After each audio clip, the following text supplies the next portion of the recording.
Bayangkan dunia dalam kekacauan. Bumi retak oleh dosa-dosa manusia. Kemaksiatan menjadi kebiasaan. Kebenaran diselimuti kabut kebohongan. Dan di tengah kelamnya zaman, muncul satu sosok yang dijanjikan. Sang fitnah terbesar sepanjang sejarah umat manusia. Assalamualaikum warahmatullahi wabarakatuh. Selamat datang kembali di Lentera Kisah. Semoga Allah memberimu kesehatan yang tak putus, rezeki yang melimpah dan berkah, serta mengabulkan setiap hajat dan doa-doa baikmu. Amin ya Rabbal Alamin. Hari ini, kita akan menyelami kisah Dajjal. Bukan sekadar legenda, tapi ancaman nyata yang telah Nabi kita peringatkan sejak 14 abad yang lalu.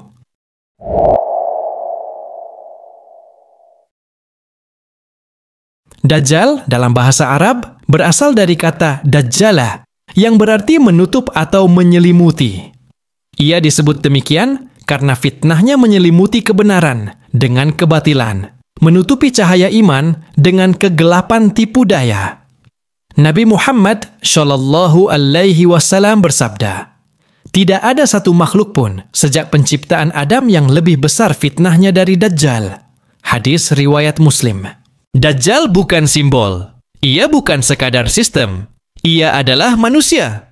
Tapi bukan manusia biasa. Ia diberi keistimewaan luar biasa oleh Allah sebagai ujian terbesar bagi manusia di akhir zaman. Nabi Muhammad SAW menjelaskan ciri-ciri Dajjal secara detail. Sesungguhnya Dajjal itu buta sebelah matanya. Matanya seperti buah anggur yang menonjol. Hadis riwayat Bukhari dan Muslim. Di dahinya tertulis kafir. Setiap mukmin sejati dapat membaca tulisan ini, walau ia tidak bisa membaca huruf sekalipun. Tubuhnya besar, rambutnya keriting lebat, jalannya pincang, suaranya menggema, dan ia akan muncul dari arah timur, dari negeri Khurasan, wilayah yang kini mencakup bagian Iran, Afghanistan, dan Asia Tengah. Dajjal tidak muncul tiba-tiba. Ia akan muncul di tengah zaman yang rusak. Ketika dunia penuh kerusakan, ketika sholat ditinggalkan, ilmu ditukar dengan opini, dan manusia lebih mempercayai layar daripada wahyu. Nabi bersabda, Dajjal akan muncul ketika manusia berada dalam kondisi sangat sulit. Bertahun-tahun tidak turun hujan. Bumi menolak menumbuhkan hasil. Hadis riwayat Ahmad. Dalam keadaan seperti itu, Dajjal datang membawa solusi. Ia mengaku sebagai penyelamat.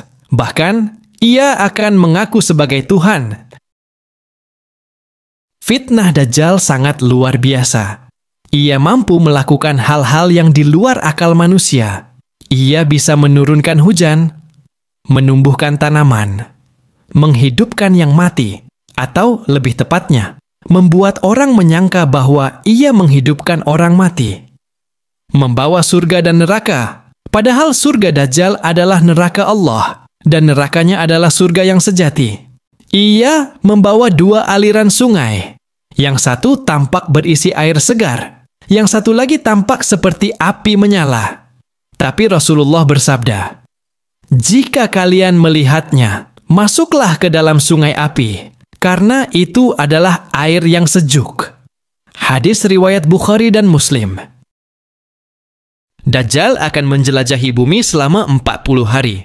Tapi perhatikan ini, hari pertamanya seperti setahun, hari keduanya seperti sebulan, hari ketiganya seperti sepekan, dan sisanya seperti hari-hari biasa. Hadis riwayat Muslim.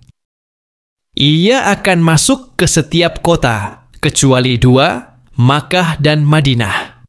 Karena dijaga oleh malaikat, Rasulullah Shallallahu Alaihi Wasallam bersabda, "Sesungguhnya Dajjal tidak akan dapat masuk ke Madinah."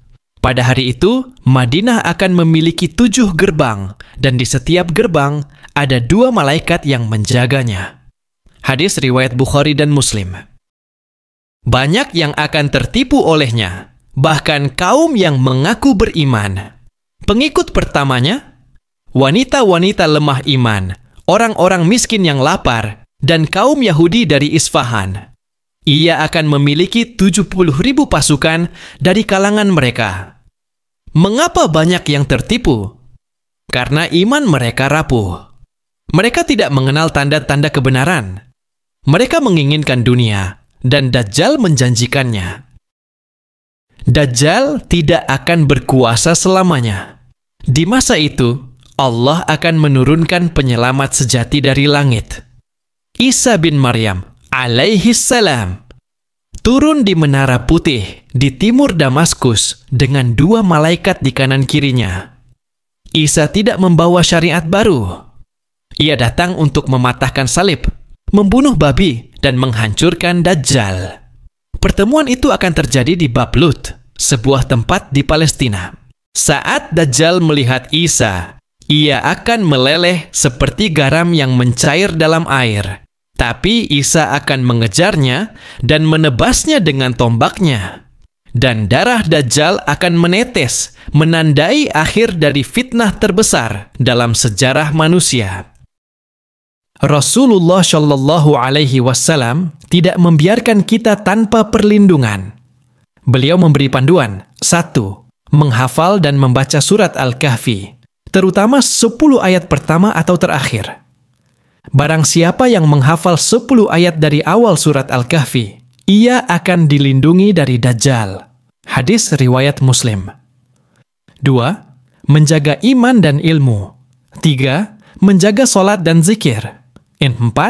Memohon perlindungan dalam doa, terutama setiap selesai tahiyat akhir. Ya Allah, aku berlindung kepadamu dari fitnah Dajjal. Dajjal belum muncul, tapi fitnahnya sudah terasa. Kebohongan disulap jadi kebenaran.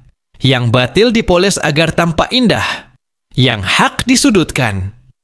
Dan manusia mulai menggantungkan harapan bukan kepada Allah, tapi pada sistem, pada makhluk, pada dunia. Ingat, Dajjal akan datang untuk menguji. Ia akan mengguncang iman kita. Tapi mereka yang teguh, yang mengenal Rabb-nya, akan selamat dari fitnah ini. Jika hari itu tiba, akankah kita termasuk yang teguh berdiri, atau yang terseret oleh gelombang fitnah yang menenggelamkan? Terima kasih sudah menyimak kisah ini sampai akhir. Semoga Allah menjaga iman kita, melimpahkan kesehatan dan keberkahan, serta mempertemukan kita kembali di kisah-kisah penuh cahaya berikutnya. Barakallahu fiikum. Wassalamualaikum warahmatullahi wabarakatuh.